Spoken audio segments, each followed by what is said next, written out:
Thomas and friends, Kevin.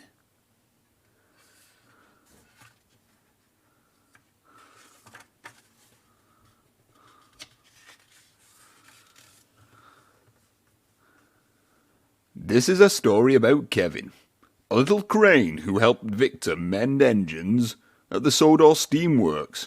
Clumsy Kevin had a lot to learn, but when Spencer ran into trouble, could Kevin come to his rescue?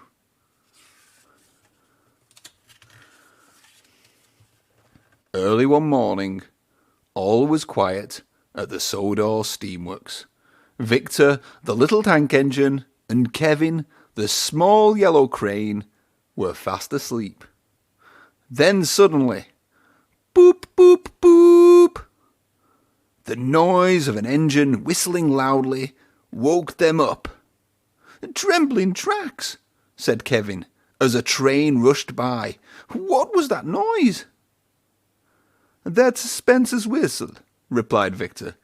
"I'd know that snooty sound anywhere." Spencer was visiting from the mainland.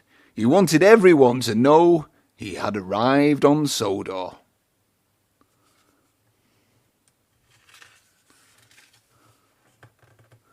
Victor and Kevin got ready to start the day's jobs. They liked helping broken down engines get back on their wheels again. "Let's get to work, Kevin," said Victor busily. "Yes, boss," yawned Kevin. He wheeled sleepily to a corner of the works, but he wasn't watching what he was doing and dropped some engine parts. They landed with a clang. Victor shut his eyes. "Kevin, slowly, slowly." "Sorry, boss," said Kevin. "It was just a slip of the hook."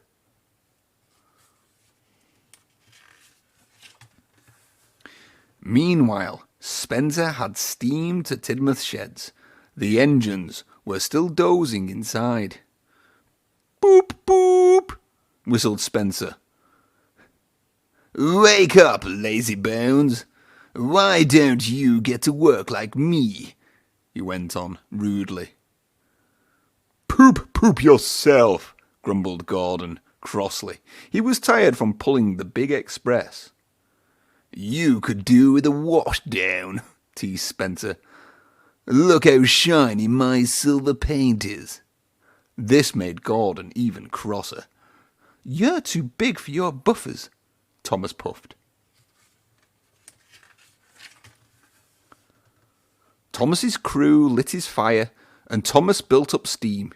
He shunted slowly out of the sheds. His first stop would be the steamworks, so that Victor could mend a crack in his funnel. Spencer steamed after him. "Let's have a race to see who's faster," he said. "No thanks, Spencer," said Thomas. He knew he had to get his funnel fixed so that he could be a really useful engine again. "Scaredy engine," Spencer sneered.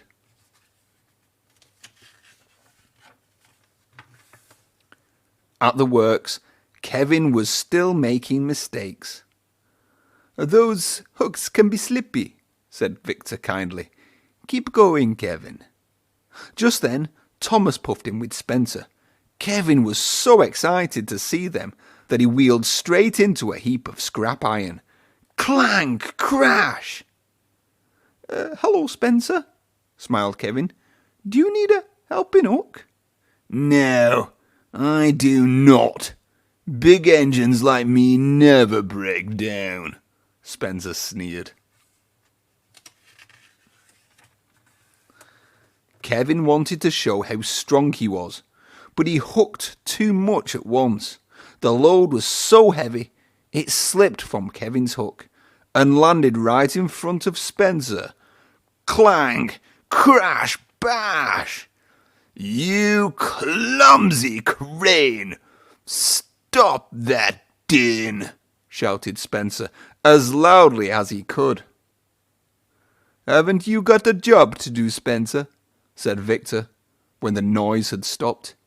"You're taking up a lot of track." Spencer was shocked.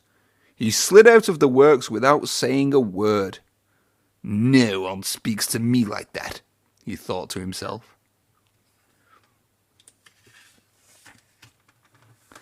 As Spencer puffed away, there was Gordon pulling the express. Boop, boop. Hello, Spencer, whistled Gordon. How do you like my express train? But when Spencer tried to call back, no sound would come out of his whistle. Spencer had lost his voice. He slid away as fast as his wheels would carry him. He's dreadfully rude, Gordon grumbled to his driver.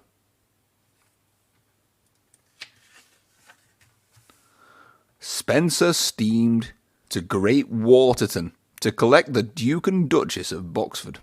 When he reached the station, the Fat Controller and Lady Hat were waiting there too. Hello, Spencer, the Fat Controller boomed. But Spencer said nothing. The Duke and Duchess got into Spencer's coach, and Spencer steamed away again.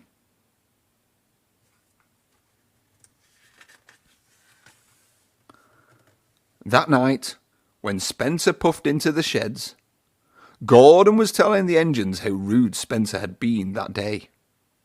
He needs to learn some manners, said James. But Spencer still said nothing. Thomas was surprised. He thought that Spencer would be sorry for being rude. Spencer went to sleep, feeling very worried.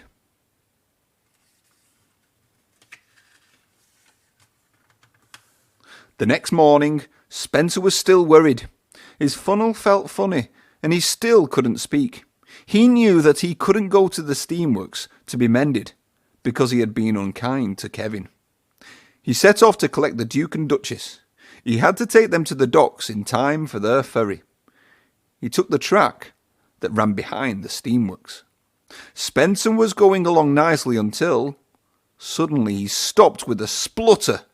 Now Spencer had run out of water too.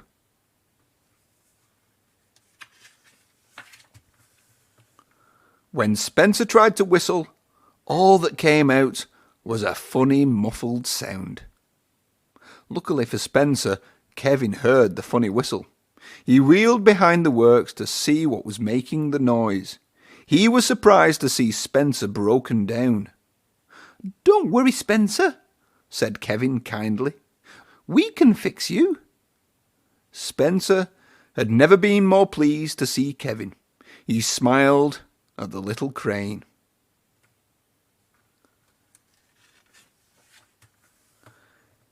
Kevin gave Spencer a nice long drink of water while Victor mended Spencer's whistle. Then Kevin finished his jobs carefully. He tidied trucks and moved metal without a single clang. Soon Spencer felt much better. Thank you, he said to Kevin and Victor. I'm sorry I was so rude. He collected the Duke and Duchess and arrived at the docks just in time for the ferry. Kevin and Spencer are now great friends. Spencer always visits Kevin whenever he comes to Sodor, and he never shouts.